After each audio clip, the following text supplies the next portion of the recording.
This is the Dodgers POSTCAST, your instant game reaction for the Los Angeles Dodgers, part of the Locked On Podcast Network. Your team every day.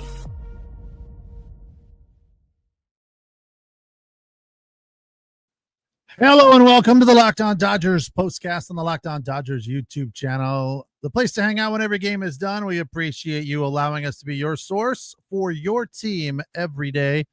I am Pete Fox, covering sports in LA dating back to 2007 for ESPN LA and NBC Sports Radio. Well, Kirby Yates came in and slammed the door right in the Padres' face. This is what you'll be talking about. 3 in a row, and more importantly, Shohei Ohtani makes his Dodger debut on the mound as a pitcher. Wasn't very spectacular, but it is a step in the right direction, a direction that the Dodgers need to go because of all of the pitching injuries that they've been dealing with. To get Ohtani out there on the mound before the All-Star break, which they said was not going to happen. Dave Roberts was emphatic. That will not happen. And we've all been saying, why not? You need him. He's been healed for a long time. Get him out there. Let's go. And they did. So that's awesome, right? You got to give credit to Roberts there or whoever officially made that decision. They worked him up and got him ready. You know, he's not ready for much more than what they gave him tonight. I think he would have, if the first inning would have been a little smoother, if it was like 18 to 20 pitches, they would have maybe let him work up towards 30, 35.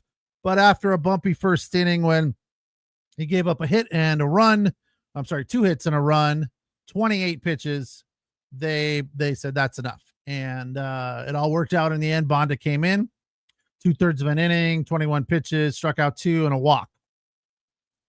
Then Benny Caps in there for 3 2/3, 2 earned runs, 3 hits, struck out 2, 62 pitches for the win. He's now 5-1. The other big story tonight, the 4th inning for the Dodgers. Time to reveal where the game was won or lost. It's the turning point. Will Smith got it started with a 1-out double to left, moving runners to second and third. Then Muncy promptly banged one into the right center field gap. Scoring those 2 was a curveball that didn't do much of anything. Muncy was practically waiting for it. He was all over it, right over the heart of the plate. Then Pius got plunked, was none too pleased about that. Dylan Cease was kind of like, what? That's baseball. And Pius, had a few words for him. Maldonado jumped in between him, and cooler heads prevailed. Everybody was kind of, in the blocks, ready to go, ready to mix it up in a baseball fight, which 99% of the time amounts to nothing but a bunch of pushing and shoving. So cooler heads prevailed, and that was good. Edman then stepped into the box and ripped a slider that stayed up to right field for an RBI. Ohtani then came up, got one well above the strike zone. I mean, it was at his eye line, and he went up and got it and made it look easy. That's a really hard pitch to swing. For younger, less experienced players, it's a hard pitch to lay off. Usually at the major league level, that's not a pitch that you offer at unless you're Shohei Ohtani and you're 6'4". And he likes that high pitch. Obviously, he has a tough time with the slider, down and in, down and away, etc. That's not his wheelhouse. But the up pitch is something that he will go and get. And that one was way up there. And he knocked it into the left center field gap for an RBI. They were kind of going gap to gap to gap, 4 hits in a row. Or that one, his was in the right center field gap. Sorry. That scored Pajes. Then Mookie found the left center field gap on a bit of a bleeder. I mean, it had a little bit more on it than a Texas leaguer, but that scored Edman. That made it 6-2. And that was all the Dodgers needed. They were 5 for 11 at that point versus Dylan Cease's slider, which is crazy because the way this game started, the Dodgers just looked foolish. Ohtani struck out, Mookie struck out, and Freddie struck out. Then in the second inning, Teo struck out, Will Smith struck out, and Max Muncy just barely nicked one to Dylan Cease, who went 6 up and 6 down rather painlessly. Then in the fourth, the Dodgers jumped all over him. BL Boyd still wondering why Conforto is playing. So when are Roberts Conforto nuptials going to be announced, followed by a baby making retreat? It's the only reason I can think of. The continued malfeasance. Whoa, big word. We don't get big words like that too often here on the Dodger Postcast, BL. So thank you for that. He is trash. Yeah, well, he can't seem to find any rhythm. I mean, he's had better luck of late, but it hasn't been prolonged or continued. Tonight he was 0 for 4 with 2 Ks. Tommy Edman 1 for 4 with a run and an RBI. 8 of the 9 guys in the lineup, Conforto being the one exception, got on base. Shohei Ohtani has it rolling of late. He's been on base 11 of his last 14 times. So tonight, 2 for 4, 2 RBI, a walk, and struck out twice. So that was nice to see. And I think a lot of people were kind of curious. They talked about it a fair amount on the broadcast that his teammates were very interested in watching the transition from the mound to leading off the game at the plate because he wears so much protective gear. He's got the shin guard, the elbow pad, I don't know if he still wears the brace for his repaired elbow, but there's a pad there. There's a pad on his hand. There's at least 3 or 4 pads that he has to put on before getting into the batter's box, and coming directly off the mound makes that challenging. And everyone was curious to see how all that goes. I don't know about you, but I could not care less about any of that. It is cool that he pitches and hits. It has to be tough on him. I think it would be wise to move him down in the lineup when he is pitching, right? Let him bat fourth or something, give him a break. It still could mean that he would lead off the second inning. So you could maybe move him somewhere else in the lineup to give him a better opportunity for a break, but, whatever. I know they don't seem to want to ever do that. He is pretty much locked in there in the leadoff spot. As far as players of the game, we'll do that right after the break because I have 2 tonight. They are co-players of the game. It's the Locked On Dodgers Postcast on the Locked On Dodgers YouTube channel. I'm Pete Fox. Thanks for watching. Thank you for listening. Tonight's episode is brought to you by absolutely nobody. No sponsor tonight, but we'll take the break and tell you about Open Phone and Supply House, and then we'll come right back. Come right back after going nowhere.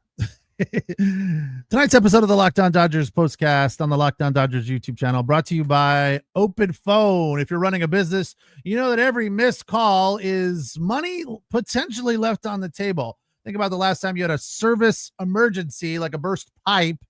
If the first plumber didn't answer, did you wait? I know I wouldn't. No, you called the next one.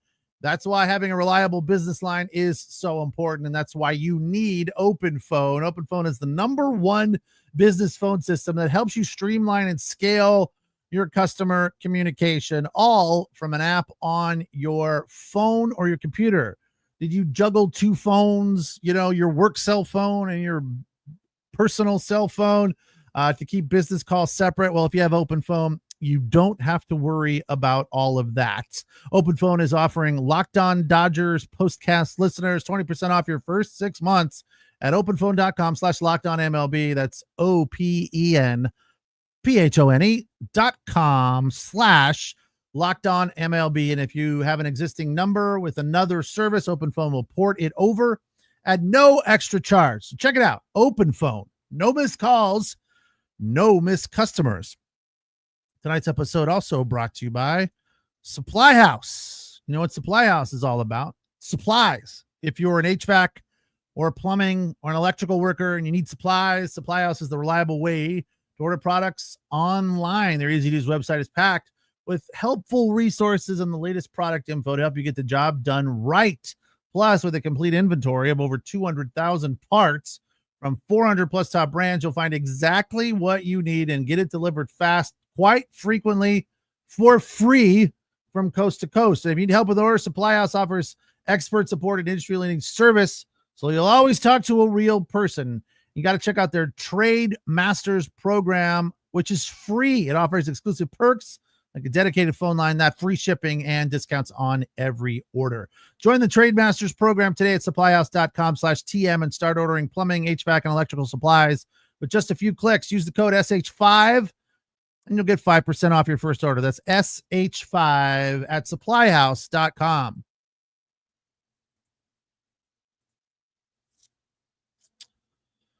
Dodgers have won 3 in a row after taking the final 2 from the Gents and winning tonight against the Fathers.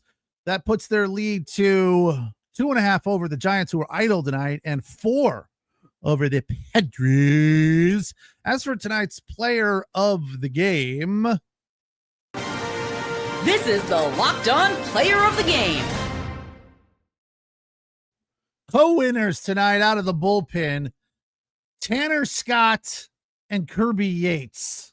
17 pitches between them, and Tanner Scott really has it rolling. That's his 7th hold. He has not allowed an earned run in a long time. He's allowed just 1 unearned run over his last 7 outings. Tonight, 1K, the rest zeros on 7 pitches, and Kirby Yates came in the 9th. That was good morning, good afternoon, and good night. 10 pitches for him, zeros across the board to make that game a part of history, quick, fast, and in a hurry. Kopech, also a nice outing. He went 11 pitches, gave up just 1 hit with 1K. Vesia looked good.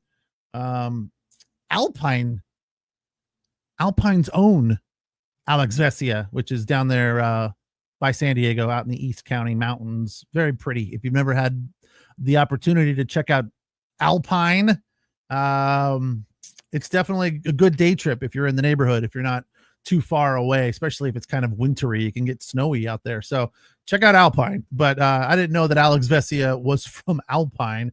Like the Padres DH tonight, Trenton Brooks. 2 Alpine guys in 1 game. That's very, very rare. But tonight, it was nice to see Ohtani finally get his feet wet pitching for the Dodgers after a long-awaited run-up to get him on the mound after the Tommy John surgery. So the way they described it is it was kind of like spring training for him. You know, they wanted him to just get the outing and get his feet wet, get comfortable, and it'll grow from here. I mean, he was in triple digits tonight, so you have to feel really, really good about that. I agree with NS here. I hate umps. That's a bit of a stretch. I don't hate them, but I am quite frequently frustrated with them. He says, I just want an accurately called game. Yeah, tonight was, I thought, better, but still multiple missed calls. In the first inning on Shohei, he got robbed on a check swing against Machado. And then one of the Dodger, who was it?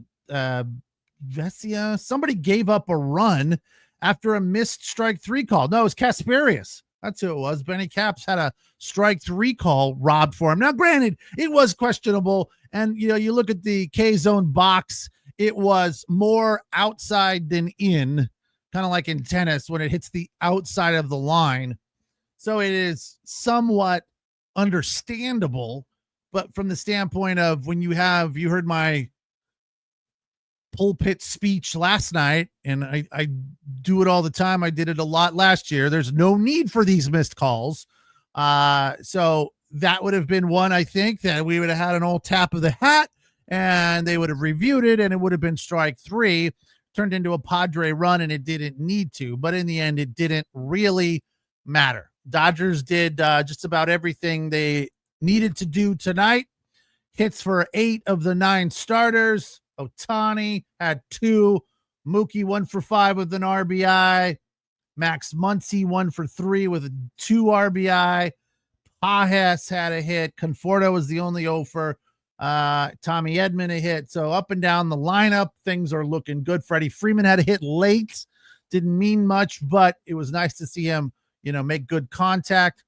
Although EK commented that he topped it. I was like, that didn't seem like a top ball to me, as hard as it was hit through the right side there by the first and second baseman. But I'm not going to argue with EK, but it seemed like a fairly hard hit ball. He was also commenting that Freddie didn't seem too pleased with it. And that's a bigger telltale sign as to how solid or how squared up it was. And speaking of EK, we'll finish on this because this was the most entertaining part of this game, not related directly to the baseball. The comment from EK about Dylan Cease being a cowboy hat and a horse away from being a sheriff in an old Western was hilarious. Now, it wasn't LOL hilarious. I didn't guffaw or anything like that, but I was like, yeah, he does look like he should be in, a old timey Western. They said Tombstone, and I'm like, yeah, I could totally see that. He's got that big, cookie duster on his lip, and his hair is kind of wild. I could absolutely see Dylan Cease on a horse in Tombstone. So congratulations to EK. I'm an EK fan. I mean, he's a little salty at times. He's a little old manny.